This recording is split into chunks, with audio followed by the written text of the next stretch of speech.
না, এটা তো আমাদের সারা পশ্চিমবঙ্গ জুড়ে হচ্ছে, কিন্তু কোনোদিন কল্পনা করিনি যে আমাদের জগদ্দলে এই ধরনের ঘটনা ঘটতে পারে। অবশ্যই এটাই স্বাভাবিক, কারণ আগে আমরা বাংলাদেশে দেখেছি, তারপর আমরা মুর্শিদাবাদে দেখেছি, বারাসাতে দেখেছি, এখন আমাদের জগদ্দল। তা জগদ্দলই বা বাকি যাবে কেন? আস্তে আস্তে আমাদের পশ্চিমবঙ্গ রাজ্যটা পুরো একটা মানে জেহাদিদের আতুর ঘরে পরিণত হয়েছে। ক্রমশ আমাদের পশ্চিমবঙ্গ পশ্চিম বাংলাদেশের দিকে এগিয়ে চলেছে, এবং আমাদের মুখ্যমন্ত্রী, আমাদের মাননীয় যিনি পুলিশ মন্ত্রীও বটে, তার এর বিরুদ্ধে কোনো রকম কোনো বাইট নেই, কোনো রকম কোনো। এখানকার নেতা আছেন তারা বলছেন যে কুকুর এরকম করেছে, আশেপাশে কুকুরে এখানে খাবার দেওয়া রয়েছে, লাড্ডু দেওয়া রয়েছে, শশা দেওয়া রয়েছে, কুকুরে লাড্ডু শশা না খেয়ে গিয়ে ঠাকুরের মূর্তি ভাঙবে? এটা কোনোদিন সম্ভব?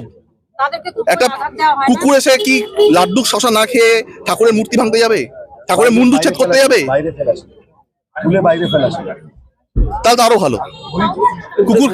কুকুরে খাবার খাবে না, কুকুরে ইয়ে করে খাবার দেওয়া রয়েছে, খাবার না খেয়ে ঠাকুরের মূর্তিটা তুলে বাইরে ফেলে দেবে।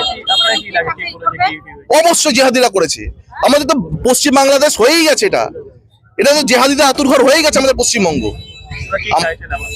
আমরা অবশ্যই চাইছি 24 ঘন্টার মধ্যে যে অ্যাকিউজড আছে তাকে যেন গ্রেপ্তার করা হয়, অন্যথায় আমরা রাস্তা অবরোধ করবো। আমরা যা যা করার তাই করবো, প্রশাসনিক স্তরেও আমরা যাব, এবং যদি তাতেও কাজ না হয় আমরা যা যা করার আমরা আমাদের পার্টির তরফ থেকে যা যা সিদ্ধান্ত হবে, আমাদের উপর নেতৃত্ব যা সিদ্ধান্ত দেবে সেই অনুযায়ী আমরা তাই করবো। আমি শুভঙ্কর দে, সভাপতি, জগদ্দল মন্ডল 1।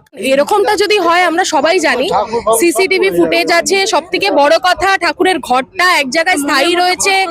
এবার জানোয়ার যদি করতো তাহলে তো তারা সবকিছুই অ্যাডজাস্ট করতো, ওখানে সরস্বতী ঠাকুরের মাথাটা কাটা হতো না, তাই না? একটা স্পেসিফিক জায়গায় আঘাত করা হয়েছে, এবং নতুন না, এটা আমরা বারংবার দেখেছি।